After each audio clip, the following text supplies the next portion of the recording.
DK Pandey ji, आपसे ही शुरुआत करते हुए, आप ग्रुप कैप्टन रहे हैं। मेरा ये सीधा सा सवाल है, आज जिस रूप में सामने आया खामनेई और उनकी ओर से बिना किंतु परंतु बिल्कुल सीधा और स्ट्रेट कि इजराइल का खात्मा करके रहेंगे, उनकी तकरीर के मायने मतलब किस रूप में निकाले जाएं? आगे आने वाला वक्त कितनी बड़ी चुनौती आप लेकर आने वाला है इजराइल के लिए? अगर हम पीछे जाएं तो जब सुलेमानी की हत्या हुई थी, असैसिनेशन हुआ था, उस समय भी अयतुल्लाह खुमैनी जो है ऐसे ही आए थे और नमाज के बाद उन्होंने जो है धर्म संदेश दिया था।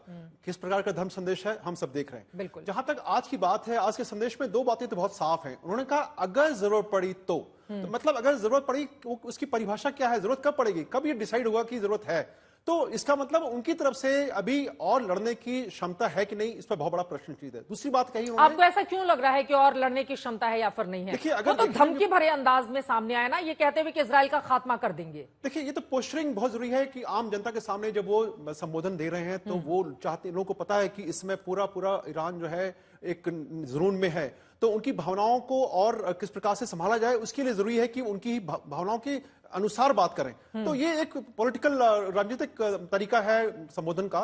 उसके बारे में छोड़ के हम देखते हैं कि इसके सामरिक क्या प्रभाव पड़ेंगे। पहली बात जो है उन्होंने संदेश देने की, राइफल उठाकर कि हम हमारे लिए वक्त है वहां के लोगों के लिए कि हम हथियार उठाएं और मुकाबला करें दुश्मन का। एकजुटता का संदेश मुस्लिम देशों से भी अपील कर रहे हैं। जी हाँ, तो अगर मुस्लिम देशों से उनको दरकार है सहायता की, तो जब ये नसरुल्लाह जिसके वजह से ईरान की जो पॉलिसी है, डिटरेंस की पॉलिसी कि खुद नहीं लड़ना है, अब या तो बैलिस्टिक मिसाइल्स का यूज करना है या प्रॉक्सीज का यूज करना है। नसरुल्लाह की वजह से हिजबुल्लाह बहुत इंपॉर्टेंट डेटरेंट फोर्स था ईरान का। उसके जाने के बाद अभी ये बहुत जबरदस्त एक खालीपन आ गया है ईरान के लिए। ईरान के सामने अब चुनौती है कि वो कैसे अपने आप को वो सामरिक रूप से स्ट्रांग बनाएगा। मतलब आप ये कह रहे हैं कि करो या मरो वाली स्थिति ईरान के सामने पैदा हो गई है, इस वजह से इस तरह की बातें उनकी ओर से कही गई हैं। मेजर जनरल जेके बंसल जी, अब सीधे आपके पास आते हुए, ये जो खामनेई का बयान आया है, मैं जानना चाहूंगी, अब उनके पास मैं आपको लेकर चलूंगी। हमारे साथ लेफ्टिनेंट जनरल शंकर प्रसाद भी दिखाई दे रहे हैं। शंकर प्रसाद जी, आपसे ये सवाल है, खामनेई आज जिस बॉडी लैंग्वेज के साथ सामने आए, उनके पास राइफल थी, फिर उन्होंने तकरीर की, उनकी जो भाषा थी और बॉडी लैंग्वेज और जो धमकी उनकी ओर से दी गई है, क्या समझा जाए?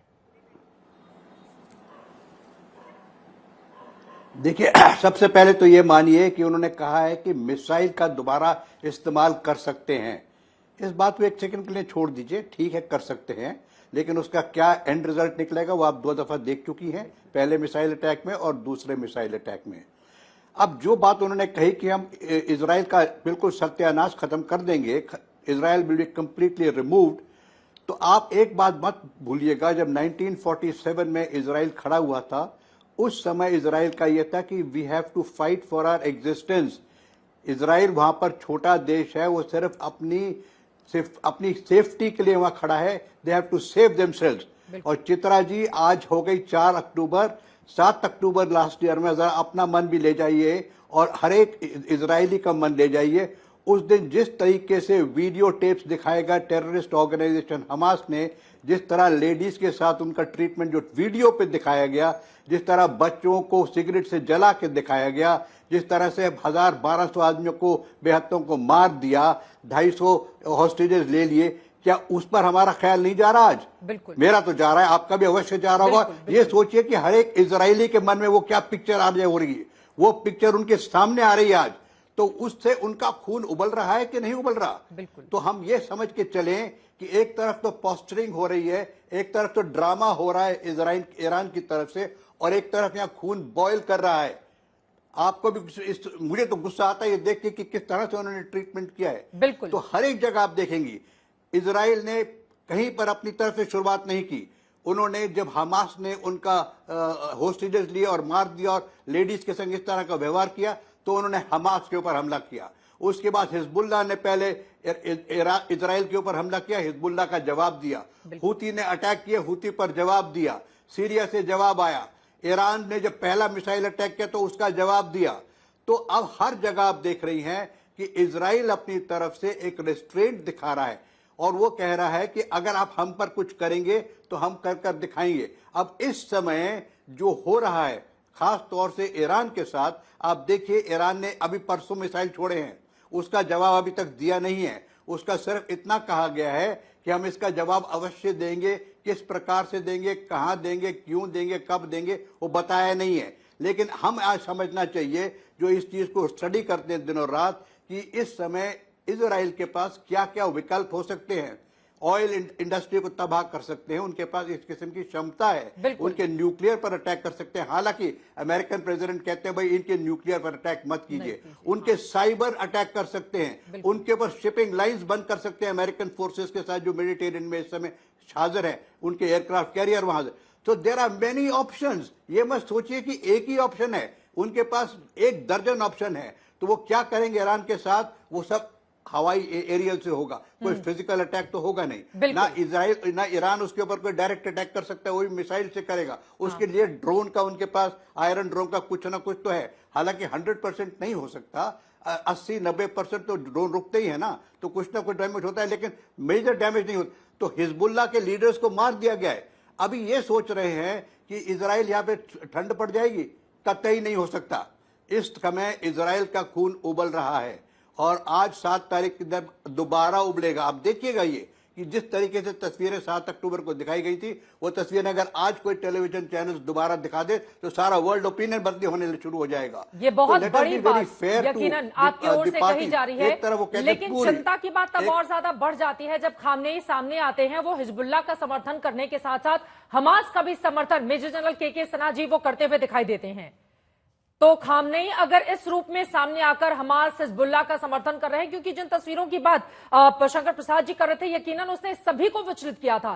दुनिया में शायद ही कोई मुल्क ऐसा रहा हो जब उसने महिलाओं के साथ जो बर्बरता की थी, वो तस्वीरें किसी का भी खून खौला देने के लिए काफी। मैं आऊंगी सवाल का जवाब लेने, लेकिन दक्षिणी लेबनान में घुसी है इजरायल की सेना। ये बड़ी जानकारी, बड़ी खबर। इजरायल के दक्षिणी, आपको बताते चले, दक्षिणी इलाके में हमले के सायरन बज रहे हैं दक्षिणी लेबनान में। 2 महीने बाद पहली बार दक्षिणी इजराइल में इस तरह के सायरन बजने की खबर है। किसुफिम और एन हाशलोशा इलाके में गूंजे हैं सायरन।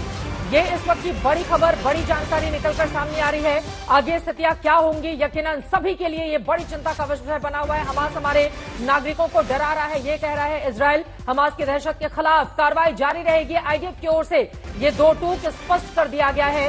इजराइल के दक्षिणी इलाकों में सायरन बजने की खबर निकलकर सामने आ रही है और हमास की दहशत के खिलाफ हमारी कार्रवाई जारी रहेगी। मेजर जनरल के सना जी, इस पर आपकी टिप्पणी मैं चाहूंगी। हमास को लेकर इसके पहले शंकर प्रसाद जी ने भी जो सवाल खड़े किए और अभी जो ब्रेकिंग है उस पर भी। देखिए जय हिंद। देखिए चित्रा जी, शंकर प्रसाद साहब ने जो कहा है, उनकी अक्षर एक एक वर्ड से मैं पूरी तरह सहमत हूं। और जो टीवी में आपने शायद पहले दिखाया अपने न्यूज रिपोर्टर के दौरान कि ये चीजें हो रही हैं, ऐसा हो जाएगा। देखिए आज क्या है, 1 साल का समय अब निकलने वाला है और इजराइल ने जो करके दिखाया पूरे विश्व के लिए, ये क्या है, केवल उनके अस्तित्व का ही केवल खत्म करने की नहीं, ये तो जिहाद ही है ना। एक्सिस ऑफ रेजिस्टेंस, जब बात करते हैं कि एक्सिस ऑफ रेजिस्टेंस है, और एक्सिस ऑफ रेजिस्टेंस में कौन है, 3 H हैं जो आप बार बार बताती हैं, हुती है, हमास है, हिजबुल्लाह है, और उसका सूत्रधार है ईरान। और ईरान को चढ़ाने वाले 2 हैं और भी, क्योंकि उनकी जो स्ट्रेटेजिक रिक्वायरमेंट है, जो कि रशिया कहता है कि ठीक है हम बैकअप कर रहे हैं, और कहीं चाइना उनको चढ़ाता है। तो देखिए उनके कैलकुलेशंस में इतनी बड़ी फॉल्ट लाइन है, क्योंकि उन्होंने कुछ बना लिए जो उनके अपने मिसाइल सिस्टम्स हैं या रॉकेट्स हैं, या हिजबुल्लाह को कर दिया, और पूरी एक नैरेटिव पैदा कर दी कि हमास इजराइल तो टिक ही नहीं सकता, एक फ्रंट में हमास से नहीं टिक सकता, तो ये कहां 3 फ्रंट, और ये 4था फ्रंट यदि हुआ है। पहली बार ऐसा हुआ है चित्रा जी, जब एक डायरेक्ट कन्फ्रंटेशन है ईरान और इजराइल के बीच में। और इजराइल को तो मैं इसलिए सल्यूट करता हूं और वहां के लीडरशिप को सल्यूट करता हूं, क्योंकि इस तरह की जो मिलिट्री, क्योंकि हम तो दिन रात इनको पढ़ते हैं, इन मिलिट्री चीजों को स्ट्रेटेजिकली देखते हैं, तो इस तरह की चीजें देखने को मेरे को नहीं मिली। इवन सेकेंड वर्ल्ड वॉर या फर्स्ट वर्ल्ड वॉर में भी नहीं मिली है ऐसी, कि आप अपने दमखम पे, और कितनी बड़ी इसकी टेरिटोरियल जो इसकी है, 420 किलोमीटर लंबा, 115-16 किलोमीटर चौड़ा, और 94 लाख केवल। और वहां पर जो ईरान है वो धर्म के नाम पे, जिहाद के नाम पे, वो पूरे के पूरे उनको खत्म कर देना चाहता, धरती से मिटा जाना। और शंकर प्रसाद साहब ने बहुत अच्छा किया, ये तो 1948 से चला आ रहा, आज तक तो खत्म नहीं हुआ। और बढ़ता ही जा रहा है। यदि आप 2000 में, जब हम लेबनान की आज बात करते हैं चित्रा जी, 82 से शुरू हुआ था और 2000 तक, 85 या 2000 तक उनका सदर्न लेबनान जो लिथानी रिवर है वहां पर उनका ऑक्यूपेशन था, वो वहां थे। और उन्होंने ये एक बहुत बड़ा स्ट्रेटेजिक मिस्टेक किया था कि निकल गए थे, क्योंकि उन्होंने कहा कि ठीक है ये दूसरा देश है यहाँ, और लेबनान एक एक क्रिश्चियन स्टेट हुआ करता था जब उस समय, और वो पूरा का और वहां पर अब आप देखिए एक्सिस ऑफ रेजिस्टेंस का एक बहुत बड़ा, और उसको ऐसे बोला जाता था कि हिजबुल्लाह से बढ़कर के कोई मिलिट्री ये संगठन ही नहीं है जो कि इजराइल को, और देखिए पूरे लीडरशिप को उन्होंने खत्म कर दिया है। बिल्कुल, वो कुछ भी कहे, पूरा लीडरशिप। और अब ईरान जो 2 बार रेट्रीब्यूट डायरेक्ट, इसके पहले शैडो वॉर चलती थी, मगर ये जो डायरेक्ट और इनको फोर्स किया गया है, he has been drawn in the war. बिल्कुल, ये जो कहे ना उछल उछल करके हमने मार दिया है, उनके ये बड़ी जानकारी आप दे रहे हैं। मैं आप फौरन आपके पास आऊंगी, आप अपनी बात को पूरी कीजिएगा। उसके पहले बड़ी खबर यह है, दक्षिणी लेबनान में इजरायल की सेना की बड़ी कामयाबी। इजरायल की सेना ने नया वीडियो जारी किया है। ये वीडियो दक्षिणी लेबनान का बताया जा रहा है। इजरायल की सेना ने इन इलाकों पर कब्जा जमाया है और वीडियो में आप देख रहे हैं रिहायशी इलाकों में हिजबुल्लाह ने हथियारों का जखीरा किस तरह से जमा करके रखा हुआ था। इजरायल की सेना की ओर से यह वीडियो जारी किया गया है। हिजबुल्लाह के ठिकानों से भारी मात्रा में हथियारों की बरामदगी हुई है। रिहायशी घरों में हिजबुल्लाह के ठिकाने थे और वहां से भारी तादाद में ये जो बरामदगी है वो अपने आप में बहुत कुछ बयां करती है। आपको बताते चले कि हिजबुल्लाह के पास 1 लाख से ज्यादा रॉकेट और मिसाइल भी हैं। ऐसे में आगे की स्थिति क्या बनेगी, लेकिन ये आपको दिखा रहे हैं रिहायशी इलाकों में हिजबुल्लाह ने किस तरह से अपने ठिकाने बनाकर रखे हुए थे और वहां पर भारी तादाद में इजरायल की सेना की ओर से जो वीडियो जारी किया गया है, भारी तादाद में वहां से किस तरह से हथियारों की बरामदगी हुई है। तस्वीरें आपके सामने। मेजर जनरल जेके बंसल जी, इन तस्वीरों पर पहले आपकी टिप्पणी में ले लेना चाहूंगी। और खामनेई की ओर से जो बातें कही गई हैं, क्या वो आग में घी डालने का काम करेगा? Thank you Chitra ji invite करने के लिए। बिल्कुल जो खामनेई जी का है वो आग में घी डालने वाली बात है, क्योंकि उन्होंने जो 7 अक्टूबर को हमला हुआ उसको भी पहले भी उन्होंने जायज ठहराया और अब भी जायज ठहराया। पिछली बार तो उन्होंने ये कहा था कि जिन लोगों ने हमला किया है मैं उनके हाथ चूमना चाहता हूं। तो ये जो एक इजराइल के जो प्राइम मिनिस्टर हैं उन्होंने 2 मैप दिखाए थे अपने यूएन के संबोधन के दौरान में। एक में दिखाया था उन्होंने अभिशाप और दूसरे में दिखाया था आशीर्वाद। अभिशाप के अंदर में जो ईरान, इराक और सीरिया की जगह है उसको दिखाया, और अभी जो उन्होंने आशीर्वाद था उसमें सऊदी अरबिया, यूएई और इंडिया तक जो India middle east corridor, economic corridor बनना है वो दिखाया था। तो ये एक जो ईरान है वो धर्म के नाम पर पूरी दुनिया को एक जो टेररिज्म फैलाई हुई है वो अपने देश को भी बर्बाद कर रहे हैं। वो इसलिए कर रहे हैं कि आप देखते हैं कि उनकी इकोनॉमी कहाँ गई है। वही देश है, उनके पास भी ऑयल है, सऊदी अरेबिया के पास भी ऑयल है, यूएई के पास भी ऑयल है, वो कहाँ पर हैं। उन्होंने कोशिश की है कि धर्म के नाम पे वो लोगों को एकजुट करें, लेकिन मुझे नहीं लगता कोई भी इसमें एकजुट होगा, या जो उनके आपको साथ लग रहा है कि नहीं होगा कोई एकजुट? मुस्लिम देशों को एकजुट होने की जो अपील खामनेई की ओर से की गई है, क्यों आपको ऐसा लग रहा है? नहीं, मुझे को ऐसा इसलिए लग रहा है कि ये सऊदी अरबिया है, जो यूएई है, और ये सब अच्छी तरह से समझते हैं कि ये जो एक इनका प्रोग्राम है, न्यूक्लियर का प्रोग्राम, उसके तो पहले से अगेंस्ट है वो। आप ये देखिए कि उन्होंने एक धमकी दी है, अगर हमारे तेल के कुओं पे या हमारी रिफाइनरी पे अटैक किया तो जो मित्र देश हैं, मित्र देश में कौन है? यूएई है और सऊदी अरबिया है, कि हम उनके ऊपर अटैक करेंगे। तो आप ये बताइए कि जब वो आप जो अंदर से उनके दिल में क्या चलता रहता है, ऊपर से वो क्या दिखाते हैं। तो इसलिए जितने भी सऊदी अरबिया और जो बाकी देश हैं उनका वो नहीं आएंगे। आप जो बड़ी बात कह रहे हैं, एक मैप मैं चला रही हूं, थोड़ा सा मैं डिस्क्राइब करूंगी, उसको आगे आप देखकर जरूर बताएं। शिया और सुन्नी, क्योंकि हमने देखा है कि बहुत सारे मुद्दों पर ये दोनों एक साथ नहीं आते हैं, लेकिन आज खामनेई की ओर से पूरी कोशिश की गई कि मुस्लिम कंट्रीज को एक साथ लेकर आया जाए और इजराइल के साथ ही साथ अमेरिका और बाकी जो कंट्रीज हैं उनके खिलाफ एक, हालांकि नाम उनकी ओर से नहीं लिया गया, लेकिन भय जो पैदा करने की ये कोशिश है। क्या तमाम मुस्लिम देश एक साथ आएंगे, ये बड़ा सवाल है। क्या वो मैप हम दिखा सकते हैं? यहां देखिए, मध्य पूर्व में सुन्नी मुस्लिमों का दबदबा किस तरह से है, ईरान, कुवैत, इराक, इजराइल। अब हम आपको यहां पर अलग अलग हिस्सों में जरा इसको क्या हम आबादी का प्रतिशत यहां पर दिखा रहे हैं, क्या हम फुल फ्रेम में इसको दिखा सकते हैं?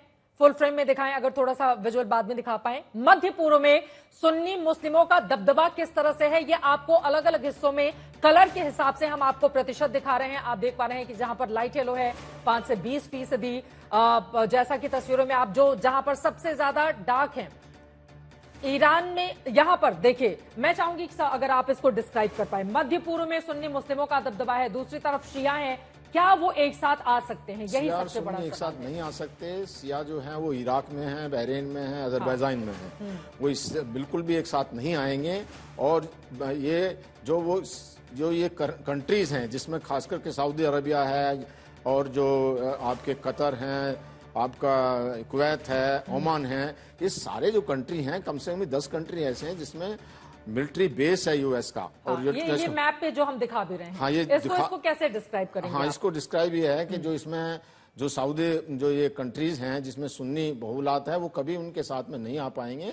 ये इनके एक नाकाम कोशिश है और वो एक धर्म के नाम पर लोगों को बरगला रहे हैं, जो कि वो बिल्कुल उचित नहीं है। और जहां तक आप ये देखिए, यही ईरान है 1979 से पहले जो ईरान और इजराइल के संबंध बहुत अच्छे थे। जब से जो इस्लामिक आयतुल्लाह खुमानी की जो रिजीम आई है, उसके बाद में सारे ऐसे संबंध हुए हैं। और जो बैरूत में को कहा जाता था कि ये एशिया का पेरिस है, तो ये सारा जो है जिहादी मानसिकता से इसको खराब किया गया है। अपने लोगों को भी इन्होंने जो है उनके ऊपर भी अत्याचार किए जा रहे हैं, वो खुद डिवाइडेड है। और तो और जो पेजिस्कियन है वो मॉडरेट विचार के हैं, उनकी और खामनेनी की भी बात नहीं बनती।